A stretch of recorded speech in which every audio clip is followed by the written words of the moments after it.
Selamat datang di akun YouTube Cadelman. Bersama saya Cadelman, pengulas film amatir.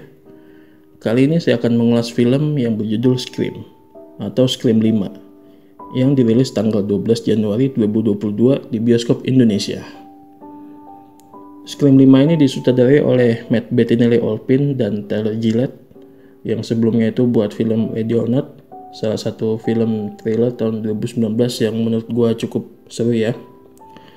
Jadi mereka ada basic lah buat bikin film thriller macam Scream ini yang udah ikonik, udah ada selama 25 tahun, udah sampai 4 sequel termasuk yang saat ini.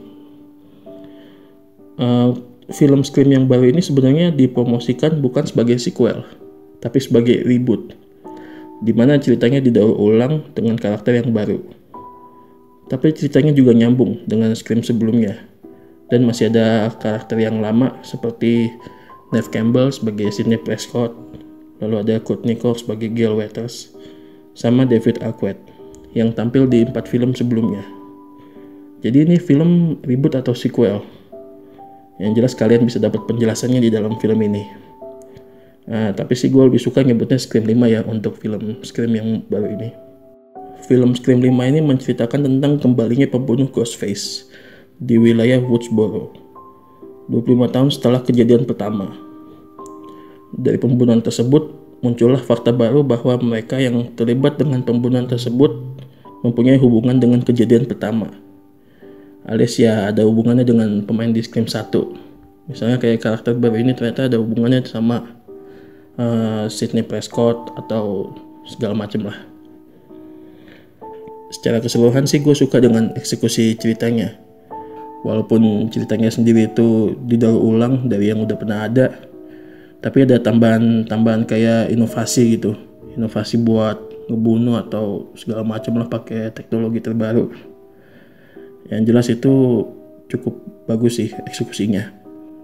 Lalu juga kalau dari segi karakter menurut gue ini lebih bagus ya dibanding Scream 4 yang sebenarnya juga hampir sama kayak Scream yang baru ini.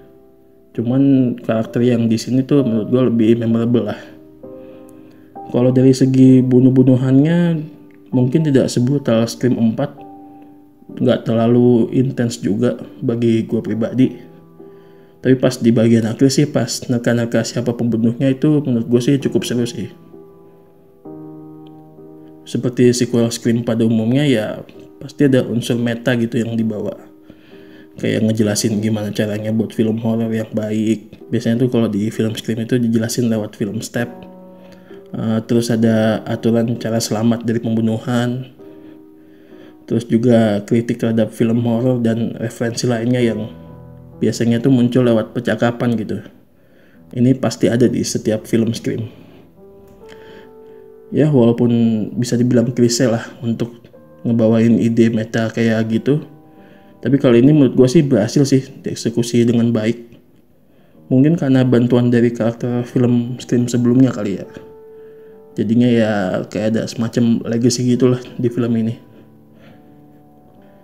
Kekurangan dari film ini selain ceritanya yang daur ulang dari film Scream sebelumnya itu, ya mungkin juga tradisi bahwa korbannya selalu bertindak bodoh kali ya. Jadinya selalu bikin gue gregetan gitu. Masalahnya ya orangnya ini udah tahu nih aturan bagaimana cara selamat dari pembunuhan. Tapi selalu aja gitu bertindak sebelum berpikir. Jadinya ya bikin gue gregetan lah. Sama kayak salah satu adegan di Scream 2 gitu. Ya bikin gue gregetan. Tapi ya yang jelas film Scream 5 ini sih melanjutkan legacy untuk film Scream sebelumnya dengan baik.